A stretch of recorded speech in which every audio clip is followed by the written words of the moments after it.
Salut les filles, aujourd'hui on se retrouve pour un des premiers nail art vraiment Halloween, même si l'épouvantail pouvait être sans problème un nail art d'Halloween aussi.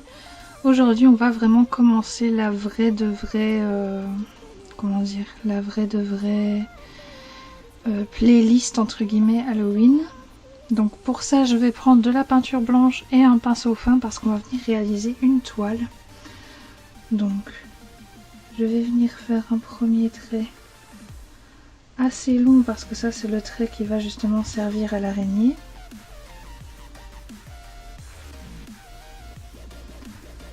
Moi ce que je trouve important dans la partie araignée, c'est que ça ne soit pas extrêmement précis en fait. Parce que en fait les toiles, il n'y en a aucune qui se ressemble. Elles sont toutes différentes, elles sont toutes avec des formes différentes, elles sont vraiment... il n'y a pas de truc type. Donc du coup, je me suis dit pourquoi pas les faire... pourquoi pas les faire comme chacun le souhaite en fait. Parce qu'il n'y a pas une façon en particulier de le faire. Donc je reprends un peu de matière et je vais venir faire les branches sur le côté. Donc j'ai décidé de le faire à la peinture acrylique, mais vous pouvez très bien décider de le faire aussi au vernis. Je vais vous mettre une photo d'exemple de cette manucure que j'ai faite à ma petite sœur l'année passée pour Halloween, où je l'ai fait au vernis. Et alors on va commencer à faire les branchages entre guillemets, donc qui relient les toiles entre elles.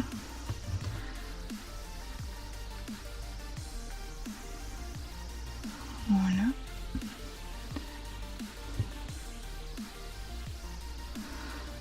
Ça c'est un nail art qu'on peut aussi tout à fait reproduire en maquillage sur le visage.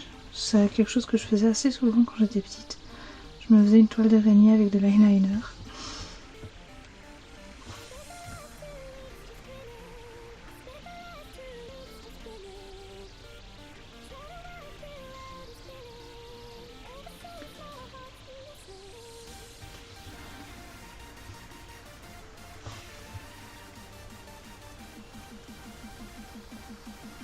Et voilà, ici on va faire les deniers.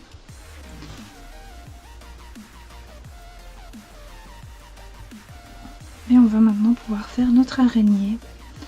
Donc pour faire notre araignée, c'est assez simple. On va venir faire un rond. Enfin un ovale, plutôt un ovale. Voilà, comme ceci. Qu'on va venir remplir correctement. On va essuyer un petit peu notre pinceau pour avoir plus de précision.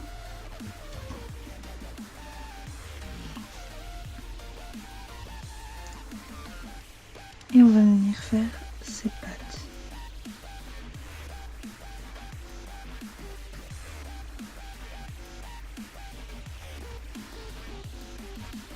Donc là je vais vous rapprocher un petit peu pour que vous voyez mieux pour le deuxième côté des pattes. Donc je fais quelque chose de vraiment hyper simple quoi. C'est vraiment... c'est basique de chez basique en fait. C'est ce qu'il y a de plus basique je trouve pour Halloween. C'est de faire une araignée et sa toile. Donc vous pouvez voir que la toile n'est pas parfaite et c'est justement l'effet que je recherchais. Donc je voulais pas que ça fasse un truc trop parfait, trop recherché en fait. Je voulais vraiment que ça fasse un peu de désordre parce que bon, Halloween c'est un peu... tout le monde se maquille et se déguise en mode il faut faire peur. Et voilà, j'avais envie que ce soit un peu plus fouillis, donc vous pouvez rajouter des yeux à l'araignée, vous pouvez rajouter si vous voulez des insectes dans sa toile, c'est vraiment comme vous voulez.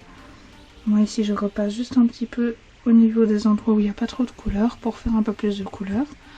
Vous pouvez bien sûr faire un fond d'une autre couleur, vous pouvez faire tout ce que vous voulez, en fait il y a vraiment moyen de faire des toiles même différentes qui seraient, de toute façon à mon avis toutes les toiles seront différentes. Mais il y a vraiment moyen de faire des très belles choses. Donc voilà, j'espère que ce tuto assez rapide et assez simple vous plaira. C'est vrai que c'est très simple, très basique, et je suis désolée parce que les chiens sont en train d'aboyer. Mais bon voilà, on ne peut pas contrôler les aléas de la voix off directement faite sur la vidéo, hein. Donc voilà. J'espère que cette première vidéo vraiment Halloween vous a plu. N'hésitez pas à me proposer d'autres tutoriels dans ces idées-là, voire même de toute façon pour d'autres idées comme vous voulez. De toute façon, toutes les idées sont bonnes à prendre et je vous dis à la semaine prochaine pour la prochaine vidéo. Bye!